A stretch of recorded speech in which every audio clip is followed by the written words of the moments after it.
This is House Planning Help episode 60. Hello, I'm Ben Adam Smith, and this is the podcast for you if you're looking to build a new home or to retrofit an existing property. I'm exploring what houses we should be building in the 21st century, and it's my personal goal to create an energy efficient home before I turn 40 in August 2016. Coming up in this session, we're doing something a little bit different actually. No interview. Instead, I'm following Graham Hunter from Parity Projects as he conducts an energy assessment.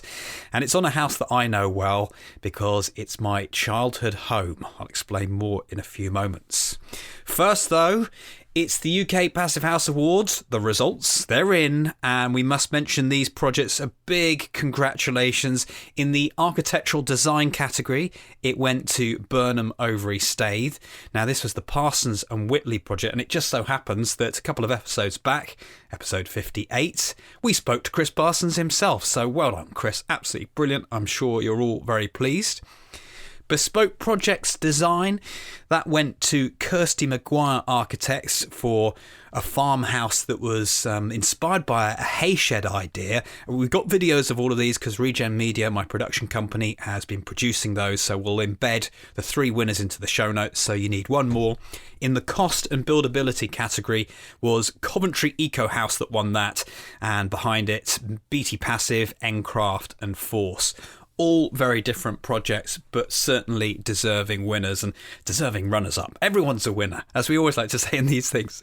So go and take a look, houseplanninghelp.com/60, and then that will provide the embedded videos for those 3, and of course links across to the other videos if you'd like to check those out as well, because some good other projects. As I mentioned, not so much of an interview today as a bit of snooping. You may remember we chatted to Sarah Lonsdale, who writes for the UK newspaper The Telegraph. This was back in episode 48. And one of the things she mentioned is that she got an energy assessment from Parity Projects, and she found it very helpful. When my dad heard this, he thought that he'd like to get one done for our family home. And that's where I saw the opportunity to find out what an energy assessment entails and to make a podcast about what happens and whether the information might spur on any alterations to the house. My dad has been incredibly supportive of everything that I've done here at House Planning Help. I certainly am blessed with an amazing family. I'm very aware of that and thankful for it. So it really is a pleasure to get him involved in this podcast today. And I thought it would be a good starting point for him to explain more about the house because it's grown through the years. Well, this house was originally just a workman's cottage, 2 up, 2 down, with a staircase in the centre. We bought the house in 1966, just after we got married, and by that stage somebody had actually added a 3rd bedroom at the back and a lean-to landing and bathroom above, a utility room below. And through the years, maybe you could explain how the house has grown, obviously to accommodate us as a family. Well, as the family expanded, we realised that we needed more room. We were lucky enough to be able to extend within the existing curtilage. And the first extension we did was in 1976 to the east. We added a couple of bedrooms and changed the downstairs accommodation considerably so that we now had a separate dining room and lounge. Then again in 1996 we extended to the south to provide us with a new kitchen, and then we had a new bathroom and a utility room downstairs. Were you conscious about energy efficiency when you did that first extension? It must have been at a time when the energy crisis had just taken place. Yes, there was an energy crisis in about 75, I think, 74, 75. We extended in 76. So yes, I was actually conscious of trying to get the house insulated. And we had the cavity walls filled with rock wool, but there was very little advice in those days. I knew nothing of better windows, of air tightness. So those sort of features are fairly poor. Was it better when you got to 1996? A little bit better. The builders weren't appalled when I suggested that we had the walls filled. But again, there was no thought from the builders about providing doors that really fitted well so that they didn't leak. And I wasn't aware really of the loss of energy that would be caused by leakage. But at the time, I did know that a ventilation system was available, and I had this installed primarily because I wanted to keep the windows closed. As a pilot, I often had to sleep during the day, and with the windows open in summer, you could hear tractors and lawnmowers. So the ventilation system allowed me to close the windows and sleep without being disturbed by all this noise. Because it's almost as if you got some of the pieces of the puzzle. Were you copying Sweden, or where had you got that idea of ventilation system from? Oh, well, yes. We had some Swedish friends who we visited in Italy, and they were appalled because the house didn't have a ventilation system. And I didn't like to admit that we hadn't got a ventilation system, but they seemed to think that it was extraordinary that a house could be built without a ventilation system. So I had that in the back of my mind. And then when we came to the extension in 1996, I had flown with a co-pilot who had put one of these ventilation systems in, and he pointed me in the right direction. The only problem is that it's still a leaky house, so I'm sure it's not doing as good a job as it if the airtightness was much better. So that brings us on to today. You heard that episode that we had with Sarah Lonsdale, and she mentioned that she had her house seen by Parity Projects, and they're due to have a look a little bit later on today. So what are you expecting? I'm expecting them to say that the house is very leaky, although compared with some of the older houses in this area, it is probably quite good. But also in much of the house, it's got suspended floors, which are cold in winter. So I'm hoping they're going to point me in the right direction there. And I hope they're going to give me an idea of how I can improve the airtightness through perhaps fitting new, better doors. And then I'm keeping an open mind. There may be things that I know nothing about that they'll come up with. So I'm hoping that they're going to come up with a lot of useful information. Are you going to act on that information if it's things that you don't want to hear, like change the windows? Well, that all depends on the cost. Obviously, at the moment, we're about to replace a lot of the downstairs carpets. So that would be an ideal time to improve the insulation of the suspended floors. So that's what I'm hoping they're going to say, that that's the first task to tackle. But I would do the windows, or doors in particular, one by one as they needed replacing. One final question. I think we should catch up after we've had this assessment. But do you feel the house is too big now? For the most part, it is too big, but since we have relatives and grandchildren in Australia who like to come over and visit us from time to time, and family generally, it is a nice size of house for accommodating the family when they choose to arrive. I had to ask that question because I'm sure it's going to be the first thing that comes up in an energy assessment. A home, as I'm sure you know, has emotional ties, and I'm coming up to 38 this year, and that's the only family home that I've known in my life, and it holds many great memories for me and for all of the family, and it comes alive, of course, when the whole family returns. I'm aware that not all families have this stability in this sort of place, but I am certainly hugely grateful for it, and I'll be very sad when the day comes that it's no longer that retreat. Anyway, let's move things along. Graham Hunter from Parity Projects arrives, and I ask him what's going to happen. Essentially, what I'm here today to do is quite an in-depth assessment of the property. So the main part of that is actually me going around measuring up all the different building elements, getting notes on the heating system, the hot water, all the different lights and appliances in the house as well, and anything else of interest really.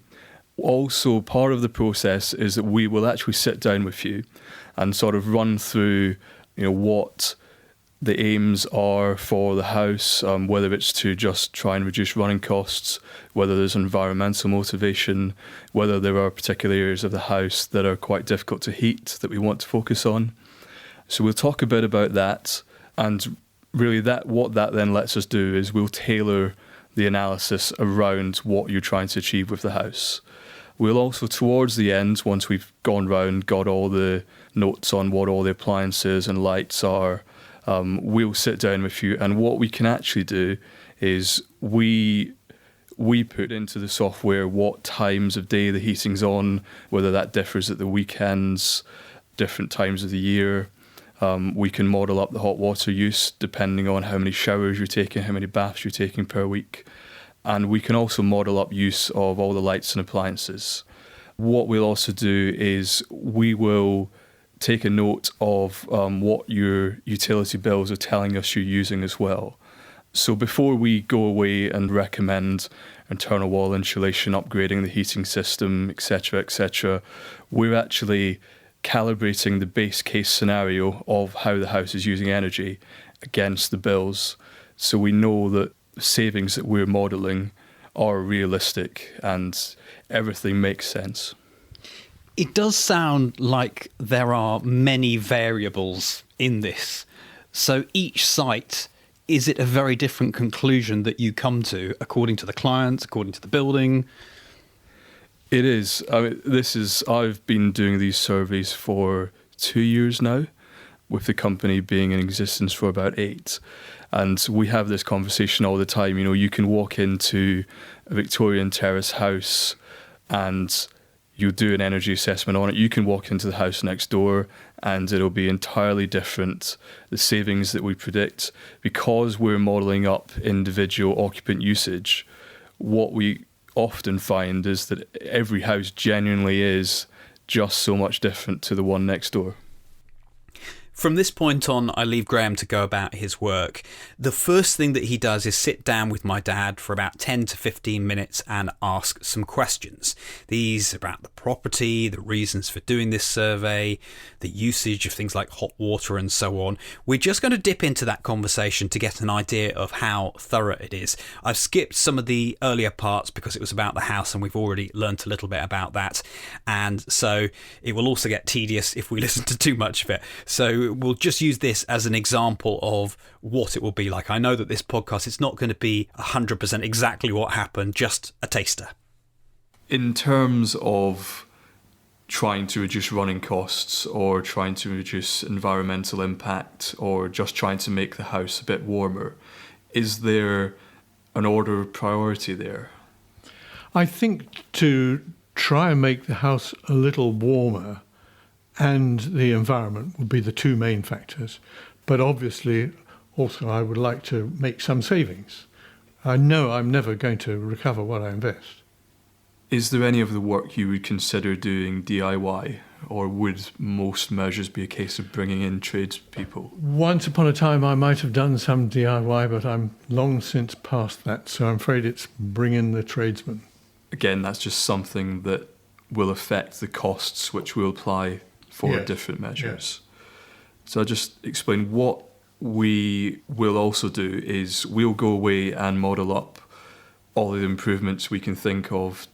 We'll then normally rank those in terms of either how much they save or how quickly they pay for themselves. What we can also do is we'll arrange those into packages as well.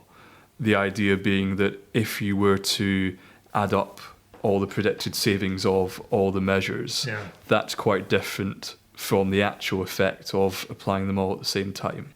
You're constantly adjusting the base case there.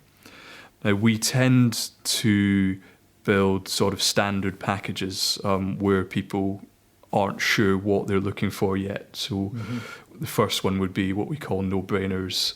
So measures which pay for themselves within 5 years, cost less than about £500. And we'll just sort of go up building on that. So the next one would be some consideration measures coming in sort of within 15 years, maybe costing less than about £2,000. So moving on to some questions about usage just now. Would you say that you're cooking a main meal in the house on a daily basis? Yes. And in terms of washing up, is there a dishwasher in the house? Yes, there is. On an average week, how many showers would be taken in the household? 10 or 12. Okay, and would they be roughly 5-minute showers or a bit longer? No, I have less than that. I should think mine are 2 or 3 minutes. And is that just a standard shower running off the oil boiler? Yes, it's pressurised from the mains and the water is... There were obviously more questions, but hopefully you get the idea of what level of detail this is going into. And we'll do the same with the next stage. What we'll do now, if it's okay, is if you'd like to just lead me around the house, we'll do a quick walk around, mostly for me to get my bearings, but also it gives you a chance to sort of point out any issues that you might already be aware of, draft points, maybe air brick vents or drafty sash windows, or maybe you've got condensation issues in some of the wet rooms, anything at all like that. Okay, so we'll start off in the utility room with the boiler. That was put in when we did this extension in 96. So it's getting on a bit, but I gather was a reasonably efficient boiler in its day. But it isn't a condensing boiler. So that's that. I think the windows are reasonable. I don't notice any serious drafts, although I'm sure if you've got Paul Jennings here, he'd find some. Do you find that the secondary glazing's made quite a difference already? Well, we've put it in stages, generally when we've extended, so it's a bit difficult to measure it. But as I said earlier, we now use less energy than we did when it was a 3-bedroomed house, when we bought it. So we've sort of put bits on either end, so we've insulated the bad bits, if you like, but at the same time we did the double glazing and we did the cavity wall filling. So, here's another... Then Graham was on the bulk of the work, which he's now going to explain. Now what I'm doing is just going around the house, getting all my dimensions and notes, etc.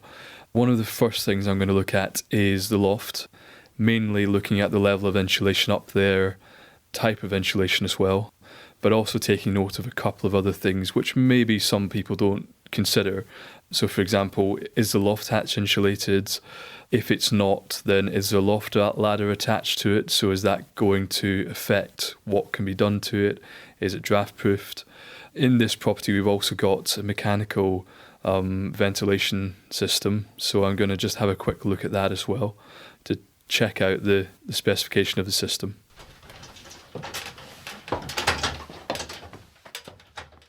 What I'm doing now is I'm just going around on a room by room basis, getting external wall dimensions, ceiling heights, dimensions of the windows, any doors there might be, but also getting notes on what all the appliances, light fittings and draft points in those rooms are as well. Again, that's all data that goes into the model. Using the good old laser measure. Does that make life easier? Very much so. Is it doing it all digitally, so it'll make a note of all these readings? It is. So it's very, very handy where we've got, for example, lots of windows in a property. We can quite quickly just point and click and it gives us the area. How do you remember that you're in this particular room? What I'm doing as I'm going round, I normally start off by drawing all the elevations from the outside. Then I'll come back inside and draw floor plans as well. So writing on the floor plans on each of the individual rooms, what the dimensions are, what type of windows, what type of doors there are, and what all the lights and appliances and draft points are as well. So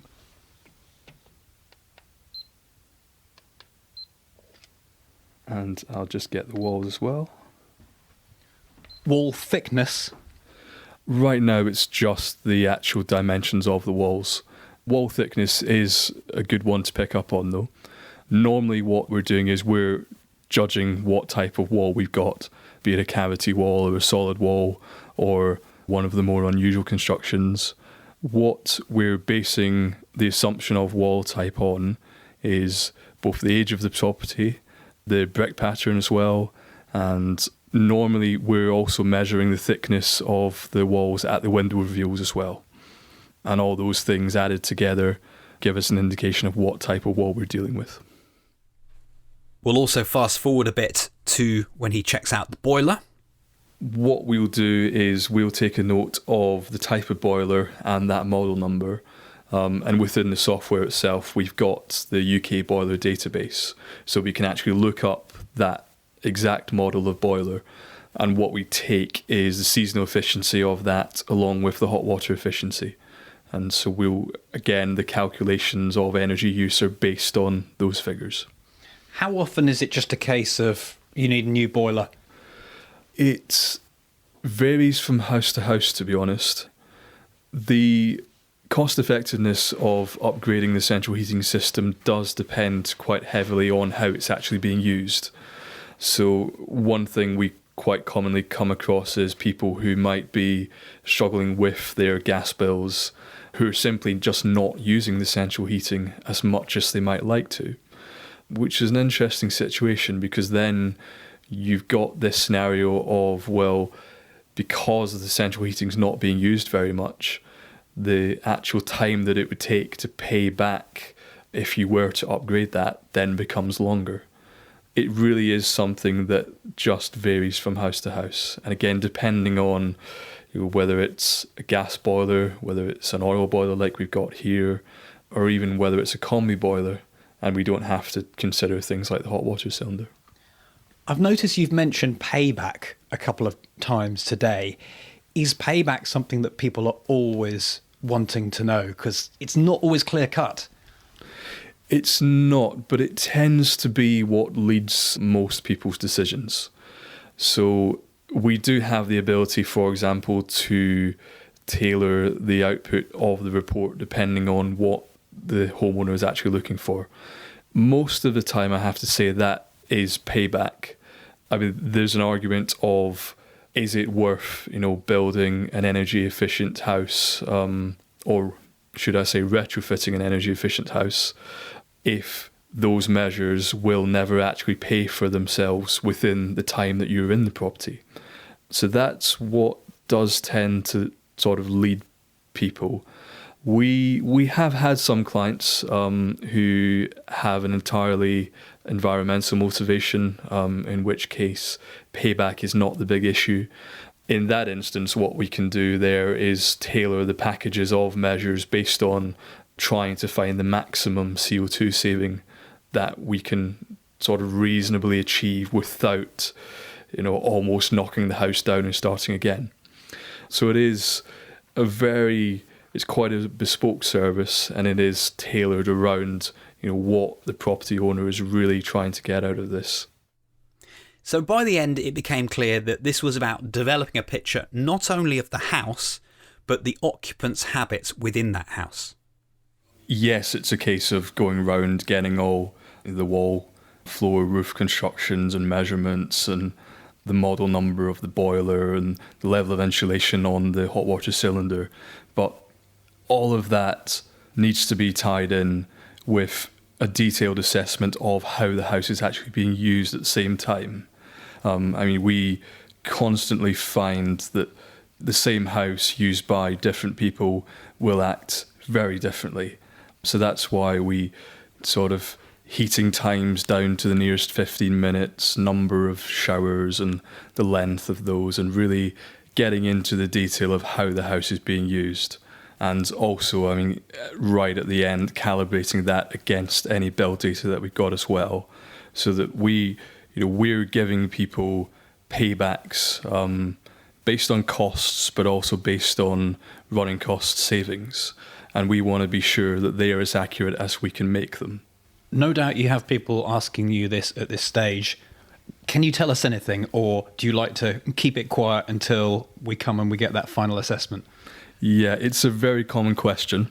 We do normally go with the line of this is the data collection aspect of it, and we try and leave giving recommendations or giving opinions on things right till the very end. So what we normally do is we'll go away. Within 10 working days, we would send people the hard copy of the report in the post, and then they have as long as they want to sit down with it, dissect it, maybe even work out a plan of what they want to do next. And then as part of the service, we offer a 30-minute follow-up phone call as well. So that's really the chance for people to come back to us with questions and what are the things to be looking for when they go and get quotes for this work as well. And that's pretty much where we leave it for today, because the energy assessment finishes and we realise that we don't find out what the results are until they've gone away and they've modelled it. And of course, we will be bringing you that update on a future podcast. So a big thank you to Graham and Parity Projects. Of course, as Graham was going about his work, I was really slowing him down, and it probably took double the time that it should have done. So thank you, Graham. And also thank you to my dad for being fantastic and allowing us to come and do some eavesdropping.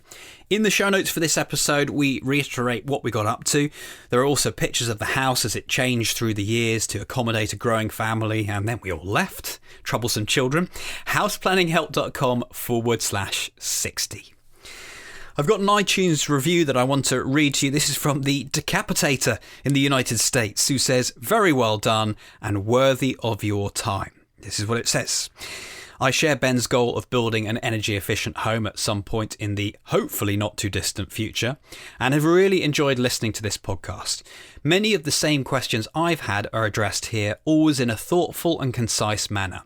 While at times the 30-minute time cap seems a bit short considering the expertise and enthusiasm of the interviewees, I do appreciate the podcast's respect of my time, and it never drags or stalls as many podcasts can do. Much obliged, Ben. Keep up the good work." Always interesting, so you want some more.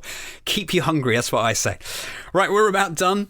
Next time, we're going to hear from a session. We had a debate on a Google Plus Hangouts on whether your next home should be off-grid, and we're going to listen to that in episode 61. Take care, and I'll catch up then.